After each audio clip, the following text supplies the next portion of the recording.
y está especializado en control, ¿no? Sí. Sí, control automático fue la tesis. Detección de fallas específica. Detección de fallas específica. Sí, pero, Bueno, ¿en qué parte? detección de fallas en drones. Ok. Para reconfiguración en vuelo para que no se cayera si falla un motor o cosas de ese estilo. Okay. Ese era lo que hice, ¿no? Pero luego ya me moví a esto de inteligencia artificial en los últimos años porque... Este tipo de bueno, según yo, los drones, los DJI, cuando fallan, automáticamente bajan, ¿no? Sí. Perdón, dependiendo del nivel de falla, sí. Ok. Depende del nivel de falla. Hola a todos, bienvenidos a este Empire Podcast, el podcast donde la innovación y la tecnología tienden al infinito. Mi nombre es Rosh y me acompaña. Mi nombre es Francisco Viveros. Estoy muy emocionado de traerles un tema que es la robótica y la unión con la inteligencia artificial y cómo se transforma la industria. Para este tema, el día de hoy traemos un invitado muy importante. Nos acompaña el doctor César Martínez Torres. Es doctor en Ingeniería Eléctrica con especialidad en Control Automático por la Universidad Autónoma de Nuevo León y doctor en Automatic por la Universidad de Bordeaux I en Francia. Maestro en Ciencias con especialidad en Mantenimiento Aeronáutico y licenciado en Ingeniería Electrónica y Comunicaciones. Ha realizado un postdoctorado en Control Automático y es miembro de prestigiosas asociaciones como el Groupement de Recherche Robotique en Francia, el AFMIA y el FVTG. Doctor, ¿cómo se encuentra? Muy bien. Muchas gracias por la invitación. Muchas gracias por venir. Y bueno, para empezar el tema, quiero hacerle esta pregunta, que es que sabemos que la robótica y la inteligencia artificial actualmente están creciendo exponencialmente, diría yo. Ajá. Bueno, esto es gracias a factores como que hay mayor capacidad de cómputo y que se están abaratando los costos. ¿Nos puede explicar brevemente cómo la robótica ha evolucionado en los últimos años? Sí, bueno, efectivamente el bajo costo y el aumento de poder computacional actual ha permitido un crecimiento mucho más acelerado, ¿no? Pero es cierto también decir que no todo empezó con inteligencia artificial, sino que hay cosas de la robótica clásica que empezaron en los años 2000, por ejemplo, que es cuando se tenía los robots la capacidad de poder seguir solamente una secuencia con lo que es la automatización, digamos, actual, ¿no? Pre-inteligencia artificial, vamos a decirlo. Los robots pueden seguir una secuencia, ir resolviendo problemas. Si algo cambia en el ambiente, pues el robot va a seguir ejecutando esa secuencia, ¿no? Es decir, yo te puedo decir, toma la botella, y si la botella no está, el robot no sabe si está o no está. Okay. Entonces, simplemente ejecuta una secuencia. Eso fue alrededor de los 2000, ¿no? Antes de los 2000, perdón. De 2000 a 2010, 2015 más o menos, aparecen sensores mucho más interesantes para poder básicamente conocer nuestro entorno. Cámaras, LIDARs, centrales inerciales, elementos que nos permiten saber no solamente dónde estamos, sino cómo podemos leerlo. Y se entiende un poco el ambiente y entonces el robot puede tomar decisiones en base a esa información que proviene de los sensores, ¿no? 2010, 2015 más o menos empiezan a aparecer las primeras redes neuronales aplicadas a la robótica. Obviamente también ya tenían tiempo habiendo aparecido. Una de las primeras por ahí de 2007, si mal no recuerdo, 2007, aparece SLAM, que es una de las aplicaciones que llevó a los robots hacia las casas. O SLAM, Simultaneous Localization and Mapping, es decir, el robot a través de un mapa puede ir actualizando ese mapa y localizándose en el mapa que tenía anteriormente. Entonces, eso permitió apariciones de robots de servicio como los Roomba, ¿no? Como robots de servicio para robots aspiradoras, para poder pues ayudarnos en tareas del hogar, ¿no? Y bueno, actualmente ya del 2020, 2021, con Deep Learning, aprendizaje por refuerzo, el poder computacional que ya mencionaste, compañías de tarjetas con GPUs, con TPUs, ¿no? Para directamente ejecutarlo en tensores, ¿no? Pues ha aparecido o han ido mejorando los robots en sus capacidades de entender el entorno y de comunicarse con nosotros, que básicamente es lo que necesitamos o uno de los primeros pasos para poder tener un robot autónomo. Okay. ¿Usted cree que la inteligencia artificial es un parteaguas como la revolución industrial fue en su momento? Sí, claro. La inteligencia artificial junto con obviamente otras áreas, ¿no? Pero sobre todo el que la inteligencia artificial pueda ser explotada y pueda llegar a muchos ámbitos sociales, personales y demás, eso sí ha hecho un cambio. O sea, digamos, la revolución industrial, como su nombre lo dice, fue la industria. Sí. La inteligencia artificial es una revolución social, industrial y todo, porque está cambiando todos los aspectos, ¿no? La forma en la que vivimos, en la que trabajamos, en la que nos comunicamos, en la que generamos riqueza, en la que generamos productos. Entonces está en muchas áreas, ¿no? Justo hablando de este impacto que menciona de la inteligencia artificial en la industria, en su artículo, como ejemplo, menciona el robot Stretch de Boston Dynamics y robots agrícolas con visión artificial. ¿Cómo estos pueden llegar a impactar la agricultura o la industria en general? Tengo hay muchas ideas, hay muchas formas de impactarlo. Básicamente, en lo que tiene que ver con la parte industrial, digamos, en donde entra Boston Dynamics, que también hay algunas cosas que están haciendo para almacenes, para manejo de almacenes, este robot Stretch específicamente, los robots humanoides que también tiene Boston Dynamics. Básicamente es reducción de costos, poder generar o mover mayor cantidad de mercancías sin necesidad de tener mucho personal, automatizar muchas cosas, que eso obviamente pues permite generar mayores ganancias al tener menores gastos. ¿Qué otra cosa pudiera ser? Bueno, la automatización se ha vuelto también más flexible, es decir, el ejemplo que ponía, ¿no? Actualmente la botella tenía que estar ahí sí o sí para nosotros poderla tomar. Claro. Ahora no, ahora la botella puede estar en donde esté y el robot va a saber en dónde está, ubicarla y ir a tomarla, si está aquí, si está del otro lado del cuarto. Entonces eso hace que haya una cierta flexibilidad y que la automatización sea, o la fabricación, por ejemplo, de un producto, pues sea más continuo, ¿no? Y eso, digamos, en la parte industrial, además de obviamente la parte de los datos, porque al tener datos, tenemos datos masivos y esos datos masivos nos pueden ayudar a tomar decisiones, ¿no? Por ejemplo, saber si hay una máquina que está trabajando más lenta que la otra, si hay una máquina que está fallando, si hay un rodamiento en el motor 3 de la máquina 5 que está haciendo un ruido extraño, que podemos sacarlo a partir de vibraciones.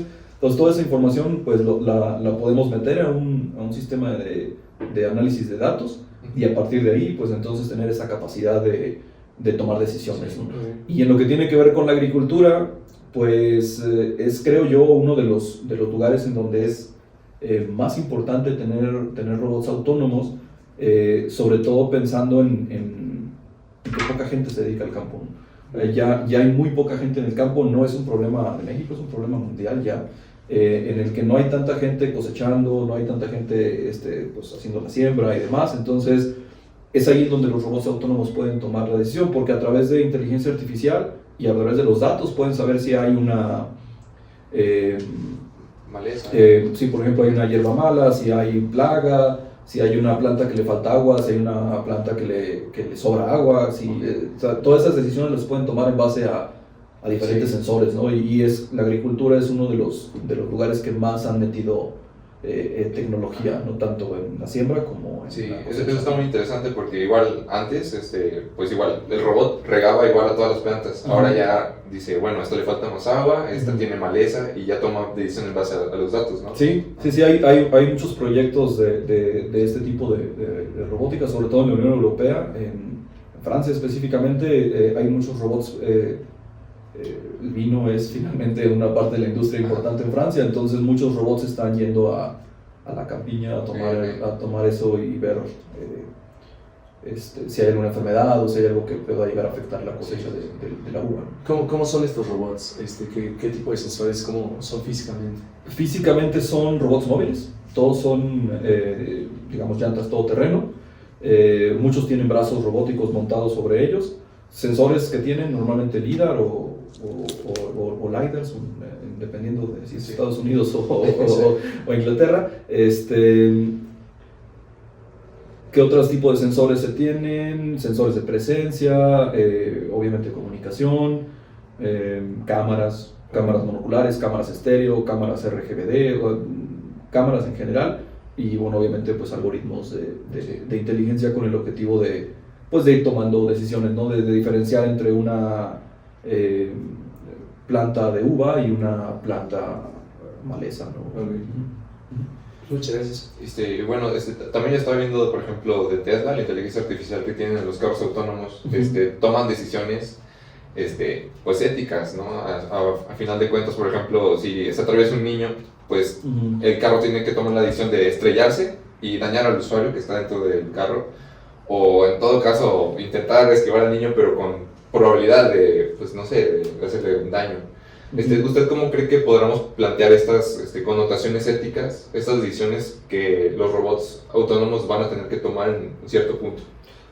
Ahí es muy importante la regulación. Para mí lo más importante en esa área es la regulación, porque al final, si lo pensamos en una inteligencia artificial, es como si fuera un niño, ¿no? Entonces es algo que sabe hacer algunas cosas, ¿no? Pero que lo demás lo va a aprender de lo que nosotros le digamos. Okay. Entonces, pues obviamente sabemos que todos tenemos educaciones diferentes y que para algunas familias unas cosas están bien y otras cosas están mal, ¿no? Entonces no es que esté mal, no es que esté bien, simplemente son diferentes maneras de pensar. Y meter eso en una inteligencia artificial, pues desde mi punto de vista pudiera ser riesgoso, porque lo que comentas ahorita es un ejemplo muy común, ¿no? Tienes un coche autónomo, vas sobre un carril, hay un bebé, hay un viejito, no puedes frenar, ¿a dónde vas? Izquierda o derecha, ¿no? Sí, claro. Y entonces muchos tendremos una opinión, ¿no? Y a lo mejor diremos a la izquierda porque ya vivió mucho el viejito, a la derecha porque a lo mejor existe la posibilidad de que no lo dañes, porque lo pases por abajo del coche o porque es más pequeño, es un objeto más pequeño y tienes mayor facilidad de maniobrar y demás, ¿no? Entonces la pregunta es ¿qué harían ustedes, ¿no? Y entonces ahí es en donde lo que ustedes hagan es lo que va a hacer su inteligencia artificial. Entonces sí son muchas cosas éticas, ¿no? Surgió por ejemplo también cuando empezaron los drones teleoperados y la guerra de Estados Unidos con Irak, en el que los soldados estaban en la comodidad de sus oficinas con una pantalla enfrente disparándole a personas. Y para ellos ética o físicamente era un videojuego, o sea, no había un problema de decir le quité la vida a una persona, ¿no? Era simplemente... como se deshumanizan, ¿no? Sí, deshumanizan, exactamente. Entonces, ese tipo de cosas que pueden estar bien o pueden estar mal, alguien las tiene que definir, tendrían que tener alguna legislación para poder entrenar las redes y que las redes puedan tomar ese tipo de decisiones, ¿no? Digamos, como también los robots pueden aprender en base a sus experiencias, que lo mismo hace una red. Entonces, pues es probable que si esto pasó y se fue hacia la derecha y nadie salió lastimado, cuando le vuelva a pasar lo mismo se va a ir nuevamente a la derecha, ¿no? Sí. Este tipo de tecnologías, como robots humanoides, ¿hasta qué punto cree que tengamos en nuestra vida diaria este tipo de robots? En casa, por ejemplo.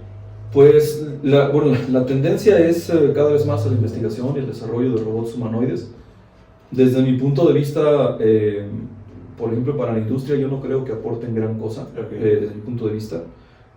¿Por qué? Porque básicamente un humanoide son 6 grados de libertad en un brazo, 6 grados de libertad en el otro, los cuello, torso y las piernas, y tienes, no sé, 25 grados de libertad o 20 grados de libertad en un robot, que va a ser una actividad que podría hacer y que está haciendo un robot de 6 grados de libertad. Entonces mantener 20 motores contra 6 motores, pues creo que en la industria a lo mejor no tiene mucho, desde mi punto de vista creo que no tendría mucha aplicación.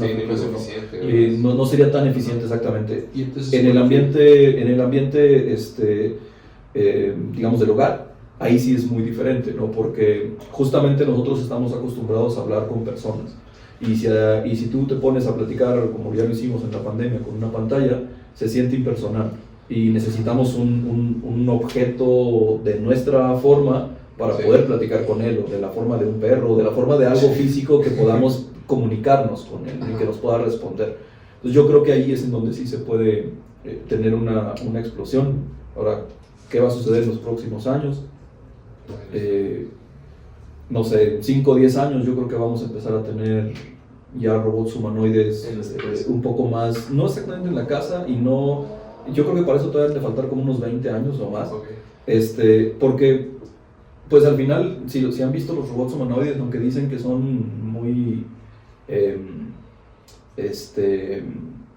modernos o que tienen mucha capacidad de conectarse. Por ejemplo, Unitree, que tiene su robot, no recuerdo ahorita el nombre, no tiene cara. Entonces, pues no tiene expresiones. El robot Optimus de Tesla, tienes que entender si está molesto, digamos, o si está respondiéndote de manera agresiva, por así decirlo, en base a la voz. Y se supone que, pues bueno, a lo mejor está entrenado para no responder de manera agresiva. Entonces, creo que a que lleguemos a tener un robot con expresiones faciales y con piel como la de nosotros, falta una buena cantidad de tiempo. Okay. Sí, porque no tenemos todavía un material, de hecho, que pudiera ser una imitación cercana a la piel. Okay. Gracias. Una pregunta de robótica. Bueno, sí, hablando para un estudiante de robótica, yo estudio robótica y telecomunicaciones, ¿qué podría recomendarnos para meter la inteligencia artificial en nuestros prototipos? Ok, pero primero, básicamente es saber programación. Okay. La inteligencia artificial ha estado muy basada en Python, el desarrollo es rapidísimo en Python, pero si queremos hacer cosas en tiempo real hay que hacer cosas en C++. Definitivamente Python en ese momento no sería 100% aplicable. Las librerías que corren a bajo nivel están siempre escritas en un lenguaje que no, por lo regular no es Python, ¿no? Ahora, es cierto que Python ya va mejorando más su velocidad de la parte de tiempo real, pero básicamente sería eso a tener en cuenta, la parte de programación. Y después, obviamente, pues hay que empezar a aprender algunas herramientas, simuladores. ROS para mí es uno de los elementos principales a tener en cuenta para poder desarrollar robots, no simplemente robots con inteligencia artificial, sino en general robots. Y pues bueno, a partir de ahí TensorFlow, IsaacSim, simuladores Gazebo, simuladores como Weebots, simuladores que puedan simular la física para poder montar nuestro robot y que sea lo más cercano a la realidad, ¿no? Okay. Ese es básicamente, para mí el camino sería aprender un lenguaje de programación. Python puede ser una buena entrada, ROS, y bueno, la parte de inteligencia artificial pues obviamente será pues, redes convolucionales, algoritmos de visión, YOLO por ejemplo, que es una de las redes neuronales más usadas para visión, ¿no? Que se aplican directamente en robots. Ese tipo de elementos pueden ser importantes. ¿Qué tipos de procesadores usted recomendaría para los prototipos con inteligencia artificial, redes neuronales? Definitivamente ese tipo de procesadores son tarjetas NVIDIA, ¿no? Jetson con GPUs o con TPUs. Un buen inicio es una Raspberry Pi. Existen chills de inteligencia artificial para Raspberry que puede darle mayor capacidad de procesamiento. Entonces, sí, o sea, definitivamente creo que la base, aunque es posible correr redes neuronales en Arduinos, lo mejor es hacerlo en una Raspberry donde ya tengas pues una base para poder comandar los robots y poder tomar decisiones a partir de lo que proviene de sensores como LIDARs o cámaras. ¿Y para la industria, por ejemplo, en la industria se utiliza ROS o qué tipo de...? En la industria se utiliza ROS, sí. Industrial ROS es el área específicamente para la industria. No ha habido, digamos, no ha hecho un crecimiento enorme, porque muchas de las empresas robóticas no usan ROS como su middleware base, sino que usan su propia versión. Entonces están basados en ROS, pero no hacen exactamente 100% ROS. Hay otras compañías que, por ejemplo las startups, que sí están usando ROS, definitivamente están usando ROS. Y la razón pues es un poco esta estandarización y tener las ventajas del open source, aunque también obviamente hay desventajas de open source, ¿no? Pero bueno, básicamente es eso que digamos es otra parte muy importante en robótica, el open source. Sí. ¿Nos podría platicar las ventajas y las desventajas de este open source? Bueno, en el caso de las ventajas de open source es que tú puedes generar o reusar el código que hayan creado otras personas. Okay. Entonces eso es bien interesante porque tú no necesitas generar el driver para comandar el motor, no es necesario. Ya alguien más lo creó, simplemente lo usas y lo puedes aplicar, y porque además es open source y lo abrieron con una licencia MIT, por ejemplo, lo puedes usar directamente. ¿Cuál es la desventaja? si tú no comprendes ese código y tú no lo hiciste y el día de mañana lo pones en un robot y a esa persona se le ocurrió, ya sucedió, a una persona se le ocurrió eliminar una de sus librerías y se empezaron a caer páginas, ¿no? Y la razón fue eso, porque él lo hizo en open source, nadie me está pagando, bajé mi código y empezaron a fallar por todos lados las páginas. Entonces, digo, una página es algo riesgoso, claro, pero un robot volando o un algoritmo en un avión tripulado Pues sí, va a ser todavía mucho más riesgoso. Entonces, eso es específicamente lo que ha frenado el uso de ROS en muchas áreas, ¿no? En espacio, que de hecho hay ROS en el espacio. Wow. Tienen Astro B, que es un robot de la NASA que está en la Estación Espacial Internacional, y SLAM, por ejemplo, está en el robot, se me fue ahorita el nombre, que está explorando Marte, el Drones Curiosity y el rover, que tiene su nombre, no recuerdo el nombre, pero es un rover, tienen ROS, o sea, están volando en base a ciertos algoritmos basados en ROS. Y doctor, y bueno, ya para ir concluyendo, ¿usted le recomendaría a todos los alumnos de robótica o de ingenierías que empezar a integrar inteligencia artificial en sus trabajos? Sí, claro, Sí. sí, definitivamente es la tendencia. Y yo creo que es muy importante empezar a aplicarlo, a usarlo en sus trabajos del día a día, ¿no? Porque es lo que va a suceder próximamente en la industria y en la sociedad, y se puede aplicar a todo, ¿no? Sistemas obviamente está directo, robótica igual. Mecatrónica pues es muy similar a la parte de robótica, y bueno, en sistemas biomédicos igual. Entonces creo que sí, definitivamente tendrían que empezar a aplicar ya inteligencia artificial en su área. Habría que ver nada más a qué nivel, ¿no? Porque pues tú puedes crear una aplicación basada en inteligencia artificial en el que tienes un conocimiento general de las redes neuronales, o puedes ir y crear y proponer una nueva red neuronal, ¿no? Entonces ahí ya va a depender de qué es lo que estés buscando como persona y bueno, como industria o como desarrollo, ¿no? Si es entrar a poder proponer nuevos modelos, o simplemente hay un modelo que yo lo tomo, lo acomodo y lo ajusto para que haga lo que yo necesito que realice. Bueno, entonces para todos los que nos están escuchando, escucharon al doctor, integran inteligencia artificial, vale la pena aprenderlo y es el futuro. Doctor, muchas gracias por venir. ¿Nos podría dar alguna red social o si quiere la de su área?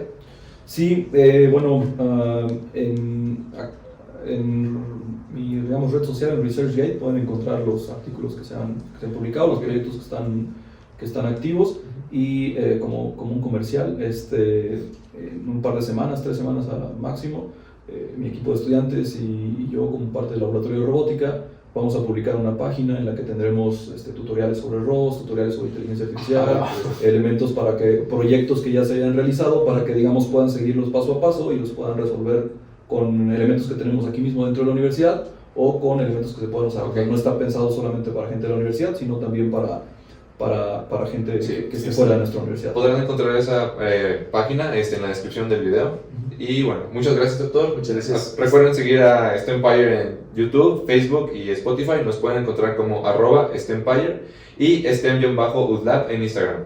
Pues muchas gracias, la plática estuvo bastante interesante, bastante apasionante, y pues gracias por su tiempo. Muchísimas gracias a ustedes por la invitación.